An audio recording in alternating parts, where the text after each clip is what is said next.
Hey, it's Bly Henderson here with DailyFlipz, and I'm in here with Sam Huist. How are you today, Sam? I'm good, Bly. Everything's Gucci. How you doing today? I'm fine. So tell me about your top article of the week. Wrestler has traveled the world but loves Dayton first. It was an article that was brought to my attention by my coworker, Miss Tracy Hill, in the comm department at Wright State. She mentioned the Rockstar wrestling shows happening down on East 3rd, and she just talked about this dude that's been to Japan and Germany and Mexico, and he got like all these YouTube clips, and she showed some of his stuff, and I was like, all right, make it happen. And upon meeting him, what was your first impression?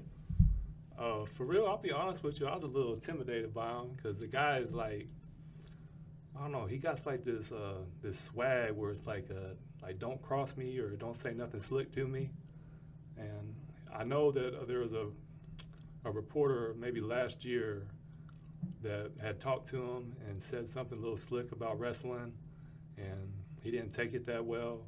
And there's a little bit of like a social media feud. So I went in there knowing beforehand that, mind my manners and just try to get the article done. I heard that. So what is one of the most memorable quotes you got from him? The hardest thing about doing this article was actually trying to make it PG version because the dude was so outspoken. Like, I asked him probably 10 questions during the interview, and he talked for like 2.5 hours. He just had, and it was interesting too. It wasn't boring at all. It's like the stuff he was saying was real stuff. When the guy told me that he was in Japan and that he like busted his elbow on a lighting tube that was sticking up through the mat, and he says he still has some fluorescent stuff still in his elbow, and he talked about his elbow was so messed up, like if you pinched it, it would squirt out fluid, and he was in Japan and he didn't know like how to speak any Japanese, so it ended up being some lady brought a bunch of supplies to his what do you call that, a motel room or whatever, and ended up patching him up.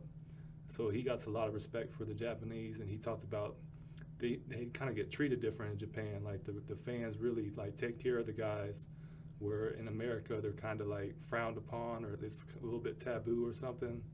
Like, oh, they're wrestlers or something, but in Japan they're like revered. Oh, wow. That was very interesting. Tidbit of information about elbow squirting fluid and whatnot. But we are out of time, so this is the conclusion of our interview. You have a nice day, and I'll catch you again on the flip side.